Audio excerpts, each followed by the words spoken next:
This is the story of the most expensive boat race in history. Not yachts, not warships, cargo ships. In 1866, fortunes were won and lost on a single question. Which ship could get Chinese tea to London first? The answer would change global trade forever and kill an entire industry in the process. Today, we're uncovering the Great Tea Race, where greed met genius and speed meant survival. Picture this. London docks, 1866. Crowds gather at the water's edge. They're not here for entertainment. They're here for money. Massive money. The first tea clipper to arrive from China would earn bonuses worth millions in today's currency. The first to win earned an extra bonus of £1 per ton of precious cargo, while the second ship got half that. But this wasn't just about prize money. This was about controlling the most profitable trade route on Earth, tea. In Victorian England, tea wasn't just a drink, it was an obsession.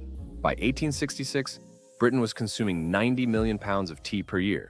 Every cup generated profit, and whoever could deliver it fastest would become incredibly rich. A single cargo of tea could be worth 50,000 pounds. That's over 5 million pounds today. But here's the kicker. Fresh tea commanded premium prices. The first ships of the season could charge double the rate of late arrivals. Speed wasn't just about bragging rights. Speed was about survival.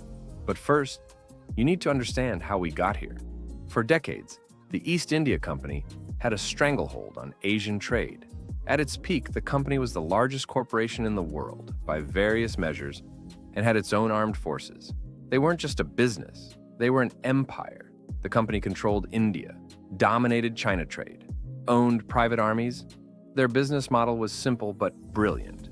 Sell opium to China, use the profits to buy Chinese tea, ship the tea to Britain. The British used profits from the sales to purchase such Chinese luxury goods as porcelain, silk, and tea, which were in great demand in the West.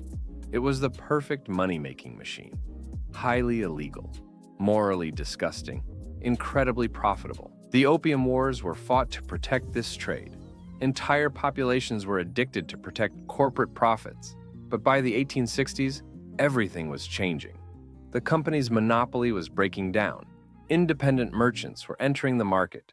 Competition was heating up. And that's when someone had a genius idea. What if we could get tea to London faster than anyone else?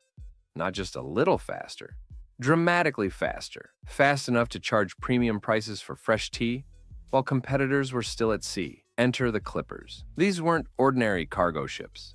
They were speed demons. Engineering marvels designed for one purpose: go fast. Really, really fast. The first clipper to take advantage of this was Oriental, which arrived at West India Dock in London on the 3rd of December, 1850, just 97 days after leaving Hong Kong. British merchants were horrified. This was 3 times as fast as the East Indiaman. 3 times faster. Can you imagine the competitive advantage? While traditional East India Company ships took 6 months to crawl around Africa, clippers could slice through the waves like knives. These ships were works of art. Sleek hulls, towering masts, miles of canvas sail. But speed came at a cost. Clippers carried less cargo than traditional ships, needed larger crews, required perfect weather conditions. They were basically floating race cars, expensive, dangerous, exhilarating. Building a clipper cost £15,000, equivalent to £1.5 million today. Operating one required specialist crews who demanded premium wages. But the profits? The profits were extraordinary. A successful clipper could earn back its construction cost in 2 seasons. And in 1866, 5 of them lined up for the ultimate showdown. The race began in Fuzhou, China. 5 clippers loaded with the year's first tea harvest. Taiping, Ariel, Serica, Fiery Cross, Taitsing. Each ship represented different merchant houses, different fortunes, different dreams of wealth. The stakes? Enormous. British merchants immediately contracted her to carry tea to London, paying a very favorable £6 per ton compared to the usual £4 per ton of 50 cubic feet offered to British ships. But the real money was in the bonuses. The first ship to London would earn extra payments that could make captains rich overnight. Prize money wasn't the only incentive. Insurance rates varied based on ship performance. Reputation determined future contracts. Careers were made or destroyed based on race results. Crews worked around the clock. Sails were trimmed constantly. Every advantage was pursued ruthlessly. Because this wasn't just about tea. This was about proving that private merchants could outcompete the mighty East India Company. This was about the future of capitalism itself. The journey was 14,000 miles of pure adrenaline through the South China Sea, around the Cape of Good Hope, up the Atlantic, into the English Channel. For 99 days, these ships pushed the limits of physics and human endurance. The route was treacherous. Monsoons could destroy masts. The Cape of Good Hope was a graveyard of broken ships. Pirates lurked along the African coast. On calm days, they averaged 12 knots. In perfect conditions, they could hit 18 knots, faster than many modern cargo ships. Sailors died from exhaustion. Masts broke in storms. Ships barely avoided collisions in the dark, but they kept racing because everyone knew this was more than a competition. This was the future of global trade. Ships would spot each other on the horizon and adjust course to gain advantage. Captains shared weather information when it suited them and withheld it when it didn't. The British press was going crazy. Newspapers published daily updates. Betting pools reached enormous sums. By the time they reached the Atlantic, 3 ships had pulled ahead: Taiping, Ariel, and Surica. The tension was unbearable. Newspapers across Britain were reporting every detail. The public was obsessed. This wasn't just shipping news. It was entertainment that gripped the entire nation. And speaking of entertainment that grips audiences, creating content that keeps viewers watching from start to finish is harder than navigating around the Cape of Good Hope. You need the right soundtrack to match the intensity of your story. Bad audio choices can sink even the most compelling content faster than a clipper ship in a storm. Which is why I'm excited to have Epidemic Sound sponsoring this video. Epidemic Sound gives you unlimited access to over 40,000 tracks and 90,000 sound effects. All professionally produced, all copyright cleared, all ready to make your content stand out from the competition. Whether you're creating YouTube videos, podcasts, or social media content, they have music for every mood and genre, from high-stakes drama to triumphant victories. Click the link in the description and try Epidemic Sound free for 30 days right away. All right, back to the video. As they entered the English Channel, Taiping and Ariel were neck and neck. After 14,000 miles of racing, they were separated by mere miles. On September 6, 1866, the impossible happened. 2 ships, Taiping and Ariel, arrived at the London docks within minutes of each other. After 14,000 miles, after 99 days of racing, they tied. The crowds went wild. The merchants went crazy. The newspapers called it the race of the century. But here's the twist. Both ships split the bonus money, which should have been a happy ending, except it wasn't an ending at all. It was the beginning of the end. Because while the clippers were racing around Africa, engineers were solving a different problem. How do you move cargo faster and more reliably? The answer wasn't prettier sails or sleeker hulls. The answer was steam power. When the tea clippers arrived in China in 1870, they found a big increase in the number of steamers, which were in high demand. The rate of freight to London that was given to steamers was nearly twice that paid to the sailing ships. Twice the payment. For steamships, the economics had flipped. Steamships could guarantee delivery dates. They weren't dependent on wind patterns. They could carry more cargo more reliably. Even worse for clippers. The insurance premium for a cargo of tea in a steamer was substantially cheaper than in a sailing vessel. Steamships were safer, more predictable, more profitable. And when the Suez Canal opened in 1869, it was game over.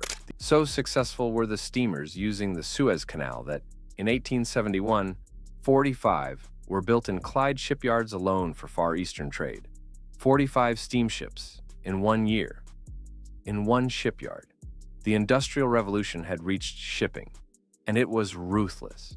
By 1872, the tea trade had passed almost entirely to steam. The age of sail was dead. The age of steam had begun. The Great Tea Race of 1866 wasn't just the most exciting shipping competition in history. It was the funeral of an entire era. But here's why this matters for global trade. The tea race proved something revolutionary. Speed beats size. Before 1866, shipping was about capacity.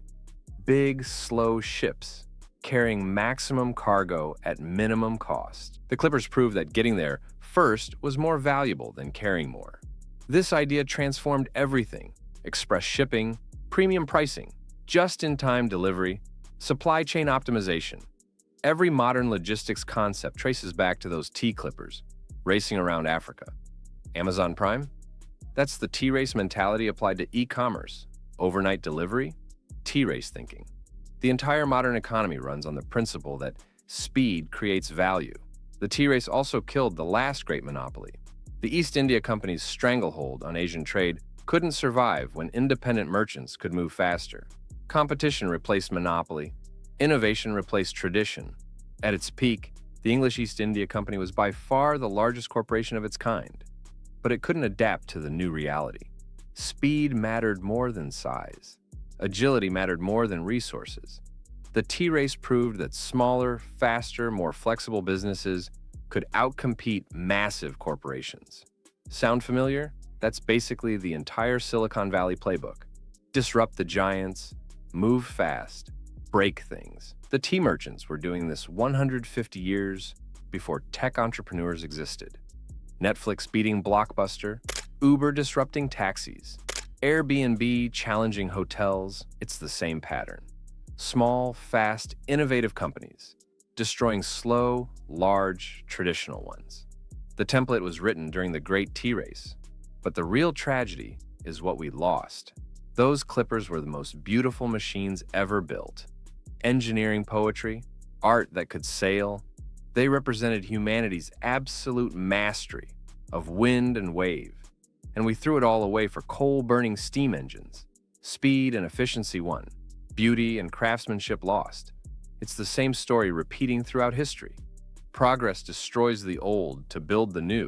The tea race marked the moment when romance gave way to reality, when art gave way to industry, when sailing gave way to steam. Today, you can visit the Cutty Sark in London. It remains one of the last surviving examples of the Victorian era.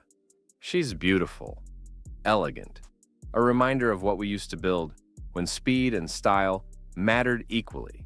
But she's also a museum piece, a fossil from a dead age, because the tea race taught us that beauty doesn't pay the bills. Efficiency does. The merchants who commissioned those gorgeous clippers went bankrupt. The investors who backed ugly steamships got rich. That's the real lesson of the Great Tea Race. Speed wins. Beauty loses. Efficiency conquers all. That's the world the tea clippers created for us.